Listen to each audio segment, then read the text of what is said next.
اس کے گلے میں کچھ پھنس سا گیا، آنکھوں میں نمی آ گئی۔ بدوقت مسکرا کے سر ہلایا، پھر سر فوراً ہی جھکا دیا۔ وہ خود کو کسی غیر ضروری کام میں مصروف کرنا چاہتی تھی، لیکن وہ لڑکا بدر، وہ اپنی میز سے اٹھ کے اس طرف آ رہا تھا۔ اس کے دل پہ کسی نے پیر رکھ دیا۔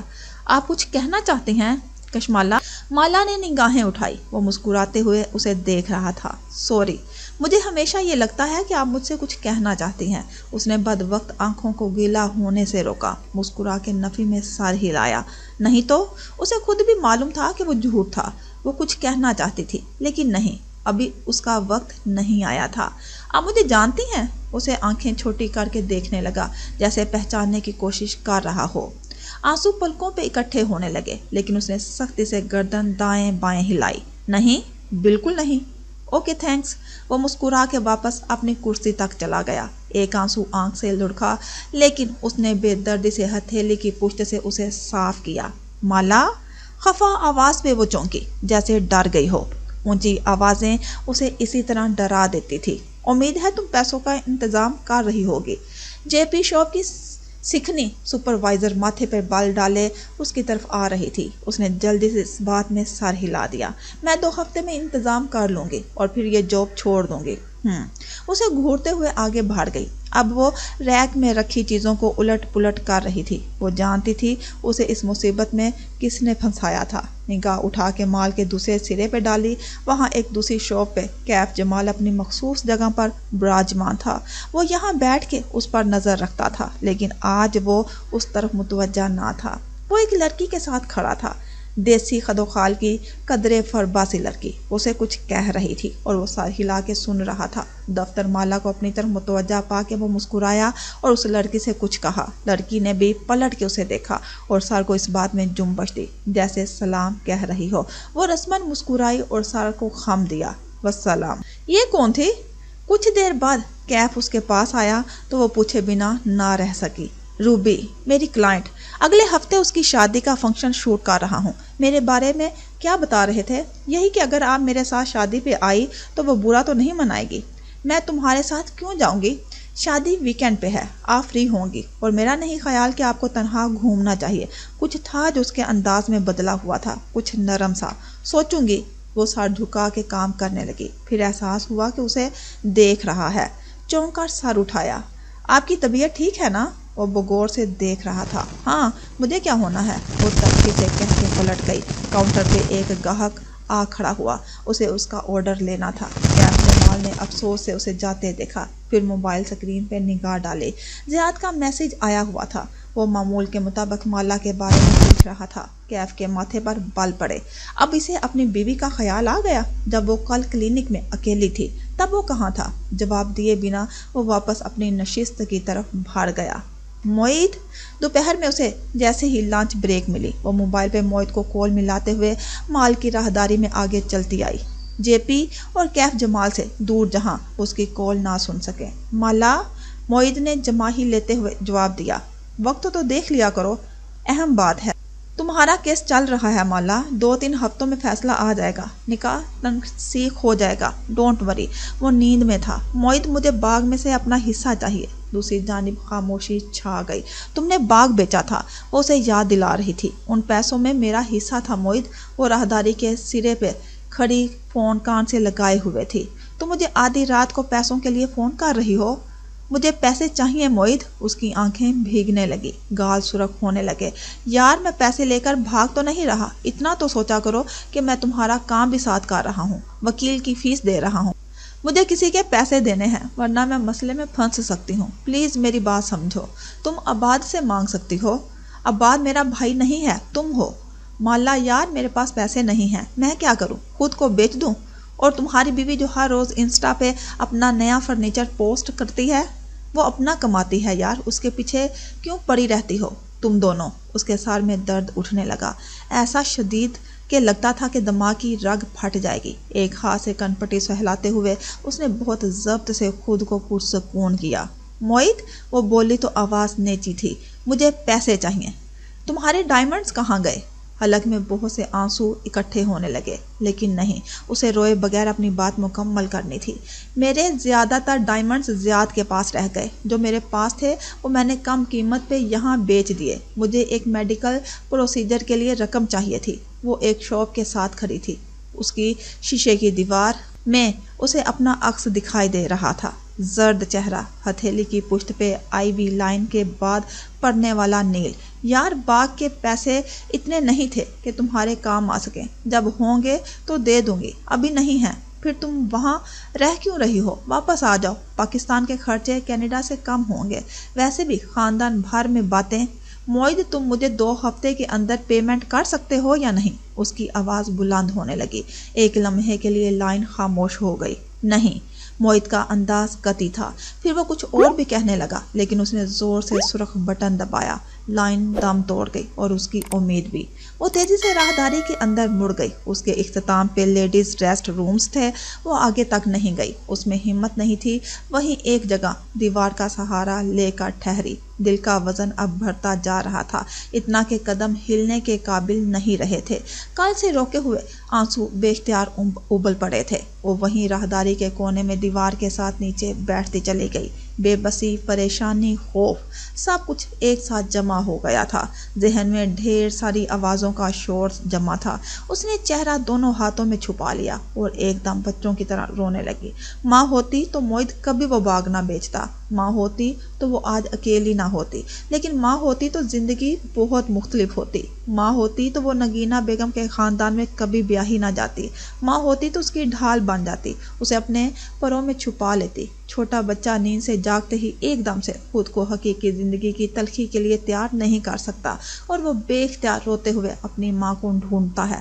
ماں اسے سنبھال لیتی ہے، اسے چپ کروا دیتی ہے، لیکن جن کی مائیں چلی جاتی ہیں ان کی سمجھ میں نہیں آتا کہ جب ان کے سارے راستے مسدود ہو جائیں تو وہ کس کو ڈھونڈیں، کس کے پاس جا کے روئیں، کیونکہ کوئی ایسا نہیں ہوتا جو ان کو ماں کی طرح سنبھال سکے۔ ماہر کافی بار تک آیا اور متلاشی نگاہوں سے دائیں بائیں دیکھا۔ مالا وہاں نہیں تھی۔ اس کی نگاہ فوراً سے شیف کی طرف اٹھی۔ گملے کے نیچے رکھا نوٹ جھلک رہا تھا۔ وہ ہلکا سا مسکرایا اور شیلف تک آیا، گملہ اٹھایا، نوٹ نکالا۔ جے پی مجھے فائر کرے یا نہ کرے، کم از کم وہ تمہیں ہائر نہیں کرے گی، چاہے اس کی جتنی خوشامد کر لو۔ وہ ایک دم ہنس دیا۔ وہ اس کی دی ہوئی ٹپس کی خبر سن چکی تھی۔ اس نے وہ نوٹ جیب میں رکھ لیا اور ایک نیا نوٹ اس کی جگہ پر رکھ کے اوپر گملہ رکھ دیا۔ پھر پلٹا تو دیکھا پیٹریشیا اسے ہی دیکھ رہی تھی۔ وہ ٹراؤزرز اور ہڈی میں ملبوس تھا، بیگ پیک کندھوں پہ پہن رکھا تھا، ہلکی بڑی شیب اور ماتھے پہ بکھرے بال۔ مسکراتے ہوئے اس نے ایک طے شدہ نوٹ پیٹریشیا کی طرف بڑھایا اور بنا آواز کے ہونٹ ہلائے۔ مالا؟ پیٹریشیا نے مسکرا کے نوٹ پکڑا اور ایک طرف اشارہ کر دیا۔ ماہر نے اسی مسکراہٹ کے ساتھ سر کو خم دیا اور اس کے بتائے ہوئے راستے پر چل دیا۔ مال کی رونق ہر روز کے جیسی تھی، خوشبوئیں، باتوں کی آوازیں، روشنیاں۔ اسے چند منٹ لگے تھے مالا کو تلاش کرنے میں، اور جب اسے دیکھا تو وہ قدم ایک دم زنجیر ہو گئے۔ دائیں ہاتھ ایک راہداری اندر جا رہی تھی، اس کے کونے میں بیٹھی تھی، زمین پر سر گھٹنوں پر رکھے وہ رو رہی تھی۔ وہ وہیں رک گیا، ساکت۔ اس نے مالا کو ایسے روتے ہوئے کب دیکھا تھا؟ شاید کبھی نہیں۔ وہ ایسے بے بسی سے کبھی اس کے سامنے نہیں روئی تھی۔ وہ سر جھکائے بار بار آنسو صاف کرتے، وہ پھر سے ابل پڑتے۔ ایک صفائی والی خاتون اس کی طرف بھر رہی تھی۔ وہ جھک کے اس سے پوچھ رہی تھی کہ کیا وہ ٹھیک ہے؟ وہ دھیرے سے پیچھے ہٹ گیا، قدم مخالف سمت میں اٹھنے لگے۔ مالا نے جے پی کے پیسے دینے ہیں۔ صبح جے پی اس سے تقاضا کر رہی تھی، شاید اسی لیے وہ اپ سیٹ ہے۔ وہ اب کافی کاؤنٹر پہ کھڑا تھا اور پیٹریشیا ساتھ کھڑی دھیرے سے بتا رہی تھی۔ وہ خاموشی سے سنتے ہوئے دور فون پہ لگی جے پی کو کاٹ دار نظروں سے دیکھ رہا تھا، لیکن کہا کچھ نہیں۔ کتنے پیسے ہیں؟ پیٹریشیا نے آہستہ سے رقم بتائی۔ وہ چونکا۔ بس؟ پیٹریشیا کے تاثرات بدلے، ماتھے پر بل آئے۔ وہ جلدی سے سنبھلا۔ میرا مطلب ہے یہ تمام رقم ہے یا صرف ایک قسط؟ لیکن وہ پیٹریشیا کی گڈ بکس سے نکل چکا تھا۔ وہ ناک سکوڑ کے پلٹ گئی۔ وہ مالا کے فرینڈ سے صرف ایک پریویلیجڈ انسان رہ گیا تھا۔ تنخواہ سے تنخواہ تک گزارا کرنے والے دوسرے انسانوں کی طرح پیٹریشیا کو بھی دنیا کے سب سے بڑے انسان پریویلیجڈ لوگ لگتے تھے۔ وہ کچھ دیر وہیں کھڑا کچھ سوچتا رہا. اسے پیسوں کی ضرورت تھی لیکن وہ ماہر فرید کی مدد کبھی قبول نہیں کرے گی. ماہر کے پاس شاید یہ رقم نہ ہو، شاید مالا کی انا اس سے مانگنا گوارا نہ کرتی ہو. ایسے میں وہ اس کے لیے کیا کر سکتا تھا؟ صرف ایک انسان تھا جس کے پاس وہ اس وقت جاتا تھا جب وہ کہیں اور نہیں جا سکتا تھا. وہ فون پہ ایک نمبر ملاتے ہوئے کافی شاپ سے دور ہٹ آیا. بولو. مالک فرید کی مصروف سی آواز سنائی دی. تم نے آخری دفعہ مالا کا حال کب پوچھا تھا؟ ایک لمحے کے لیے دوسری جانب خاموشی چھا گئی. اس کے حال کو کیا ہوا؟ وہ اسی اسپاٹ انداز میں گویا ہوئے. تم بتاؤ مالک، تم اس سے رابطے میں رہتے ہو، میرے آفس میں بنا مجھ سے پوچھے اس سے ملتے بھی ہو. تمہیں معلوم ہونا چاہیے کہ وہ کیسی ہے. اسے کوئی مسئلہ تو نہیں ہے؟ مالک فرید نے ہنکارا بھرا. اسے کوئی مسئلہ درپیش ہے اور اس نے تمہاری مدد لینے سے انکار کر دیا ہے، اس لیے مجھے فون کر رہے ہو. وہ جیسے محفوظ ہوئے تھے. بتاؤ ماہر، میں تمہارے لیے کیا کر سکتا ہوں؟ وہ چند لمحے کھڑا ہونٹ کاٹتا رہا. اسے مالک سے درخواست کرنی تھی اور یہ سب سے مشکل کام تھا. تم اس کو کال کر کے اس سے پوچھ سکتے ہو کہ اسے کس چیز کی ضرورت تو نہیں ہے. نہیں. ماہر فرید کے سر پر لگی اور تلموں بجھی. کیوں؟ میں بنا مانگے کسی کی مدد نہیں کرتا. اس نے فون کان سے ہٹا کے بے بسی بھرے غصے سے اسے گھورا. تم میرے لیے اتنا نہیں کر سکتے کہ اس کو ایک کال کر لو؟ نہیں. اسے میری مدد چاہیے ہوگی تو وہ مجھے خود کال کر لے گی. پھر انہوں نے قدرے توقف کیا. طلاق مشکل ہوتی ہے. اس نے اپنی مشکل خود چنی ہے. اسے اس میں سے خود نکلنے دو. مجھے یا تمہیں اس کا مسیحا بننے کی ضرورت نہیں ہے. تم دنیا کے سب سے بے حس انسان ہو عبد المالک فرید. میں بے حس کے ساتھ خود غرض بھی ہوں. کچھ اور کہنا ہے یا میں فون رکھوں؟ ماہر نے بیزاری سے کال کاٹ دی. اس انسان کو وہ کبھی نہیں سمجھ سکے گا. وہ واپس کافی شاپ کے کاؤنٹر کے ساتھ آ کھڑا ہوا تھا جب مالا اس طرف آتی دکھائی دی. اس کا چہرہ دھلا دھلایا اور سپاٹ تھا. ایک نظر ماہر پہ ڈالی اور آگے بڑھ گئی. تمہیں کافی چاہیے؟ وہ سر جھکائے اپنی چیزیں درست کرنے لگی. کارڈ مشین، کیلکولیٹر، کیش کا دراز. اس کی ناک ابھی تک سرخ تھی. نو تھینکس، میں اس کافی چین کی کافی نہیں پیتا. مالا نے نگاہ اٹھا کے اسے دیکھا. میں بھول گئی تھی کہ تم کافی سنوب ہو. آواز میں ناپسندیدگی اور طنز تھا. اگر تم لوگ اصرار کرتے ہو تو پی لوں گا. وہ کوہنیاں کاؤنٹر پہ جمائے ڈھٹائی سے مسکرایا. میں بالکل نہیں اصرار کر رہی. جے پی سے کہو وہ پلائے گی تمہیں کافی. پیٹریشیا اپنی سیاہ فام قوم کی طرح اونچی آواز میں بولی تھی. مالا نے چونک کر اسے دیکھا. وہ ناک پھلائے ایک کپ پر مارکر سے کچھ لکھ رہی تھی. وہ مسکرا دی. ماہر فرید اس کے ناپسندیدہ افراد کی لسٹ میں شامل ہو چکا تھا. بہت اچھا ہوا. یہاں کیوں آئے ہو؟ مسکراہٹ دبائے اس نے سنجیدگی سے پوچھا. اب وہ قدرے بہتر دکھائی دے رہی تھی. تمہیں کہیں لے کر چلنا ہے. میں نے چھٹی مانگی تو جے پی مجھے فائر کر کے کسی اور کو ہائر کر لے گی. اس کی آواز میں طنز تھا. میں اس سے چھٹی مانگ چکا ہوں. چلو. آبرو سے اشارہ کیا. وہ چند لمحے بے بسی بھرے افسوس سے اسے دیکھے گئی. وہ ایسا ہی تھا جب کیف جمال بن کے اس کی نوکری کرتا تھا. تب بھی اس کی بات نہیں مانتا تھا، اپنی منواتا تھا. میں نہیں جانا چاہتی. لیکن ماہر نے مال کی ایگزٹ کو جاتی راہداری کی طرف ہاتھ سے اشارہ کیا. مالا نے اپرن کی گرا نوچنے والے انداز میں کھینچی. یہ طے تھا کہ وہ وہاں سے نہیں ہٹے گا. وہ اپنا سامان سمیٹنے لگی. بائے کشمالا. وہ دونوں ایگزٹ کی طرف جانے لگے تھے جب آواز پہ ماہر چونکا.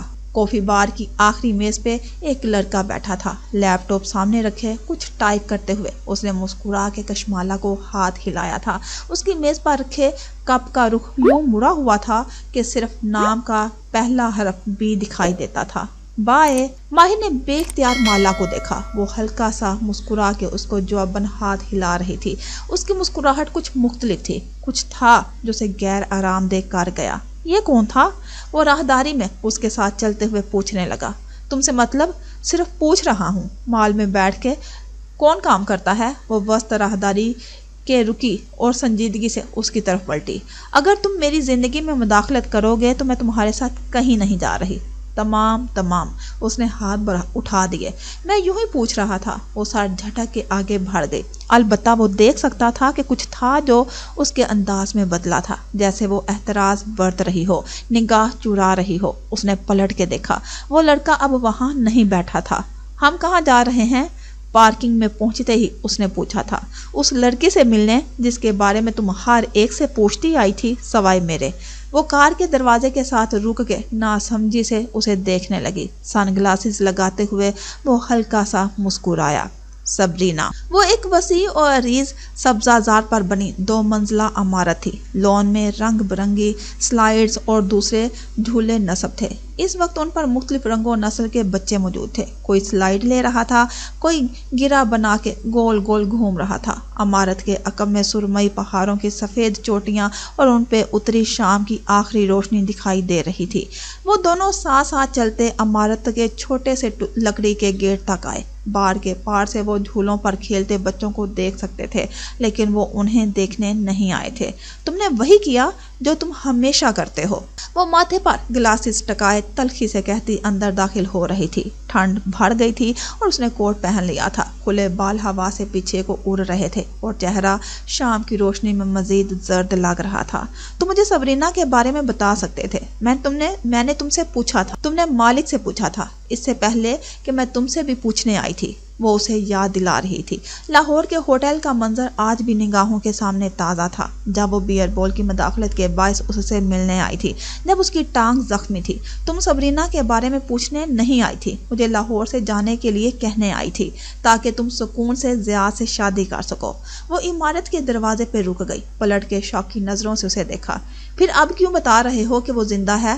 ماہر فرید نے ہلکے سے کندھے اچکا دیے۔ کیونکہ میں تم پہ اعتبار کرتا ہوں۔ مالا چند لمحے پتلیاں سکوڑے اسے دیکھتی رہی، پھر آگے بڑھ گئی۔ وہ سر جھٹک کے پیچھے چلنے لگا۔ وہ کسی اسکول کی عمارت تھی یا شاید ڈے کیئر تھا، وہ فیصلہ نہ کر سکی۔ دماغ اس وقت درست طور پر کام نہیں کر رہا تھا۔ چند قدم کے بعد وہ نامحسوس طریقے سے آگے آ گیا۔ اب اسے راستہ دکھا رہا تھا۔ وہ جانتا تھا کہ سبرینا انہیں کہاں ملے گی۔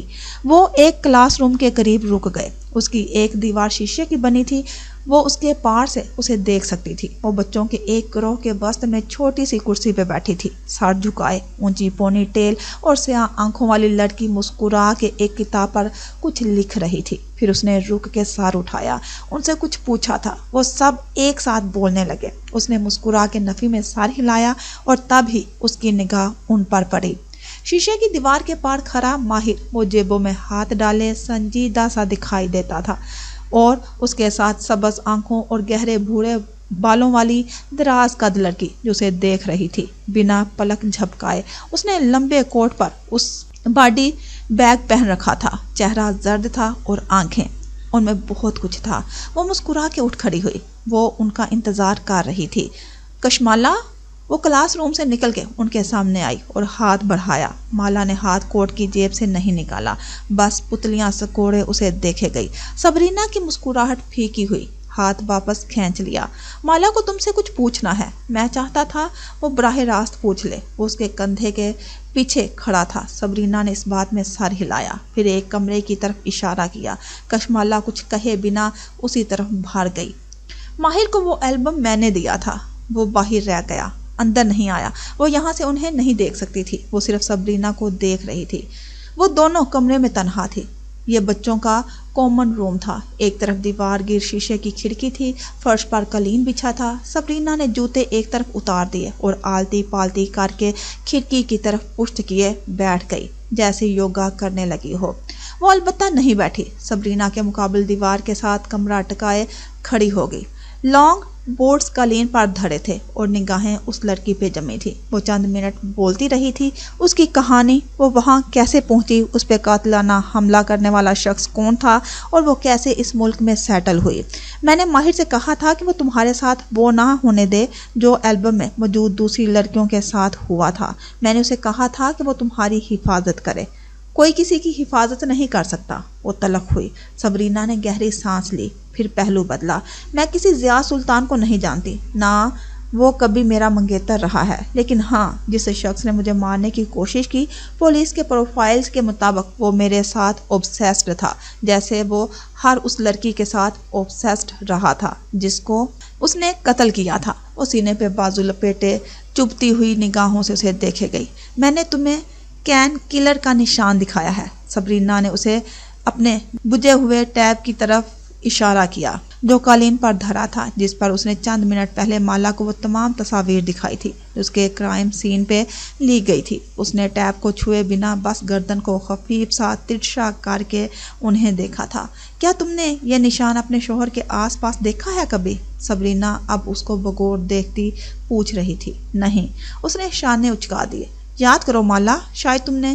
کشمالا، میرا نام کشمالا ہے۔ سوری کشمالا، وہ جھیم گئی، چہرہ سرخ ہوا۔ میں اس نشان کو نہیں پہچانتی، وہ اسی بیزاری سے کہہ کے دیوار گیر کھڑکی کے باہر دیکھنے لگی۔ باہر لون میں شام ابھی روشن تھی۔ ایک بچی گھاس پہ بیٹھی جھک کے جوگرز کے تسمے بند کر رہی تھی۔ وہ ایک جادوگر کے لیے قتل کرتا ہے۔ میرا ماننا ہے کہ یہ نشان اس جادوگر سے تعلق۔ سبرینا کی آواز پس منظر میں جانے لگی۔ وہ اس قاتل کی پروفائلنگ کے بارے میں بتا رہی تھی، اس کی عادات، اس کے خواہش، مگر وہ نہیں سن رہی تھی۔ اس کی سبز آنکھیں اس بچی پر جمی تھی۔ کیا جو اس نے کیا وہ درست تھا؟ کیا وہ اپنے عمل کا بوجھ اٹھا سکے گی؟ سبرینا اب بھی کچھ کہہ رہی تھی لیکن اسے آواز سنائی نہیں دے رہی تھی۔ آنکھیں بھیگنے لگی تھی۔ وہ قدم قدم چلتی کھڑکی کی طرف بڑھنے لگی۔ وہ بچی اب جھک کے دوسرا جوگر پہن رہی تھی۔ اس کے گھنگریالے بال نیچے گرتے گھاس کو چھو رہے تھے۔ مالا کو گالوں پہ گرم پانی گرتا محسوس ہوا۔ اسے سبرینا کی آواز بھی سنائی دی۔ اس سے کچھ پوچھ رہی تھی لیکن اس نے اپنے ہاتھوں کو کھڑکی کی سلائیڈ کھولتے دیکھا۔ کمرے میں گھٹن تھی، اسے تازہ ہوا چاہیے تھی۔ ماہر سے کہو میں اس کا باہر انتظار کر رہی ہوں۔ بچی تسمہ کس کے سیدھی ہوئی اور دوسرے بچوں کی طرف بھاگ گئی۔ وہ وہیں گھاس پر اکیلی کھڑی رہ گئی۔ سبرینا کامن روم سے باہر نکلی تو دیکھا وہ راہداری میں دیوار کے ساتھ کھڑا موبائل پر بٹن دبا رہا تھا۔ وہ باہر تمہارا انتظار کر رہی ہے۔ ماہر نے سر کو خم دیا اور موبائل جیب میں ڈالا۔ وہ آگے بڑھنے لگا جب وہ پکار اٹھی، ماہر۔ ماہر نے مڑ کے سوالیہ نظروں سے اسے دیکھا۔ وہ الجھی ہوئی دکھائی دے رہی تھی۔ وہ مجھے پسند نہیں کرتی۔ ظاہر ہے وہ تمہیں پسند نہیں کرتی۔ تم ایک عرصے کے لیے اس کے لیے ربیکا دا ونٹر تھی۔ سادگی سے کہہ کے وہ آگے بڑھنے لگا۔ جب وہ بولی، اس پہ اعتبار مت کرو، وہ تم سے کچھ چھپا رہی ہے۔ وہ چونکا، پلٹ کے اچنبے سے اسے دیکھا۔ کیا؟ میں نہیں جانتی، بس مجھے ایک وائب سی آئی ہے۔ وہ جیسے ٹھیک سے بیان نہیں کر پا رہی تھی۔ وہ کچھ جانتی ہے لیکن بتا نہیں رہی۔ وہ کچھ نہیں چھپا رہی۔ وہ جیسے برا مان گیا۔ سبرینا نے گہری سانس کھینچی۔ تم اس کو روز کلرڈ گلاسز، رنگین چشمے سے دیکھتے ہو، اس لیے میں زیادہ کچھ نہیں کہوں گی سوائے اس کے کہ اس کا راستہ چھوڑ کے ایک طرف ہٹ گئی کہ اس پہ اعتبار مت کرو۔ ماہر فرید نے ایک نظر کامن روم کے کھلے دروازے کو دیکھا۔ وہ شیشے کی کھڑکی کے پار لون میں کھڑی دکھائی دے رہی تھی۔ ہوا سے بال پیچھے کو اڑ رہے تھے اور نگاہیں ایک درخت پہ جمی تھی۔ میں اس پہ خود سے زیادہ بھروسہ کرتا ہوں۔ اس کا انداز قطعی تھا۔ پھر وہ رکا نہیں، باہر نکل گیا۔ میں جانتا ہوں تم اس کو پسند نہیں کرتی۔ وہ گیٹ عبور کر کے باہر جا رہی تھی۔ جب وہ اس کے برابر آن پہنچا، وہ قدرے غیب دماغ لگ رہی تھی، جیسے ذہن الجھا ہوا سا ہو۔ اس کی آواز پہ چونکی، پھر سر جھٹک دیا۔